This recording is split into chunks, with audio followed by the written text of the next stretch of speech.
It's just 6 p.m. in Japan. There are new threats and warnings coming there from the country, with reports of a possible third explosion on the way at the Fukushima 1 nuclear plant. Well, this follows Monday's second blast there, which injured 11 people.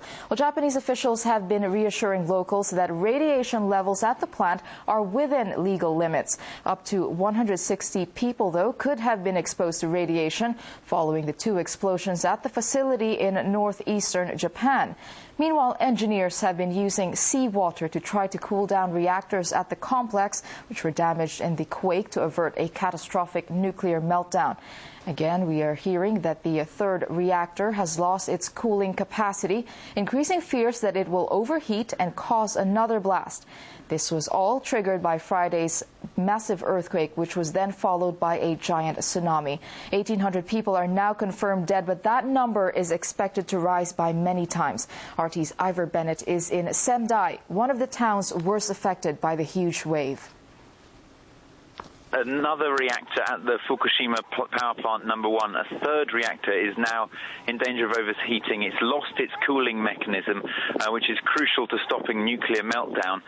And what this means, it could lead to overheating and another explosion similar to the two other blasts we've already seen at that power plant could happen. Now, what they're doing to try and prevent that is by pouring on seawater into the reactor to try and cool it down. But that's what they did to the other two plants. Unfortunately, that didn't prevent any explosion. However, the explosion that did happen earlier today, according to the government, the vessel, the nuclear reactor that holds the radioactive materials, is still intact, which is crucial to preventing a major nuclear catastrophe. However, 11 people were injured in that explosion. At that nuclear power plant, the Tokyo Electric Power Company, who own the plant, they say that radiation levels are within the legal limits, in fact significantly lower than the levels that a warning needs to be issued at. On top of that, they have evacuated a huge area, 20 kilometers radius around the nuclear power plant at Fukushima, and 200,000 people have been evacuated to safety. However, 600 people still remain in that area. They weren't evacuated quick enough, so they've been told to stay inside so as to not be exposed to any radiation. We know also that the radiation has leaked out far afield than that. According to the New York Times and Reuters, a US aircraft carrier off the Japanese coast, 160 kilometers into the Pacific Ocean. With a Geiger counter, they measured in a cloud of smoke that radiation was above the normal levels. Standing on deck, the crew members received radiation they absorbed about the same as they would do normally in a month. So they're above normal, but not at a critical level. Here, the panic is being shown by people lining up outside supermarkets.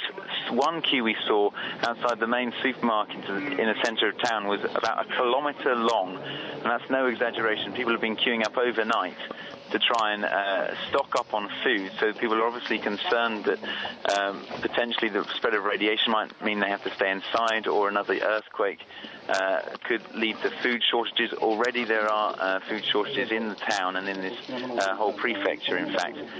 One man yesterday we met had to travel 70 kilometres to stock up on food, and right now several of the food shops are limiting people to 5 items maximum, and they're having to queue up hours at a time to get into the shop. So obviously there is some level of panic. People aren't showing it on the surface, but they're definitely concerned, to be so much so they're stocking up on food and also fuel. On our way here, last night we saw a long queue of cars, again about 1 kilometre long, outside one of the few petrol stations that were open in the Fukushima prefecture, and there they were only being limited to 20 litres each of petrol.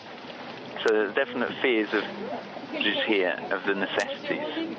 The authorities, the army, the troops and police, Tokyo police even as well, are lining the streets, going to the coast. They're heading people off there, saying people can't make their way. We were trying to get there to film pictures of the devastation caused by the tsunami 3 days ago, and every sort of 200 meters or so there were police diverting us, telling us to go back, and as soon as they heard of the warning of tsunami, They were literally shouting at us and chasing us back to the centre, and there were buses, police buses, picking up independent travellers there who were on foot, and other people who had come back to find their houses and try and retrieve what they could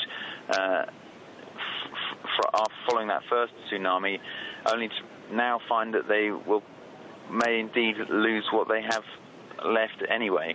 The damage is absolutely complete. You don't get a real feel for it until you actually see it, until you actually get to the coast, those worst hit areas. The tsunami completely wiped out everything in its path. It's very clear that, and it reached 8 kilometers inland, and that was just in 9 minutes following the earthquake. It must have been an absolutely incredible force. We wiped out trees, buildings. There are cars floating in what appears to be an inland sea there. It's absolutely devastating. You don't fully understand it and don't fully realize the power that it must have wielded until you actually see these pictures. And we saw people sifting through the remains of what was their house. There were boats as well, and beach skidoos that had been washed up 7 kilometers inland. So clearly the damage is vast. But inland, there are a few buildings damaged. In the center of the city, things functioning pretty much as normal in terms of infrastructure. Buses now I can see on the road, they're starting to run their operations, but trains are still not, out of fears of aftershocks and potentially another tsunami.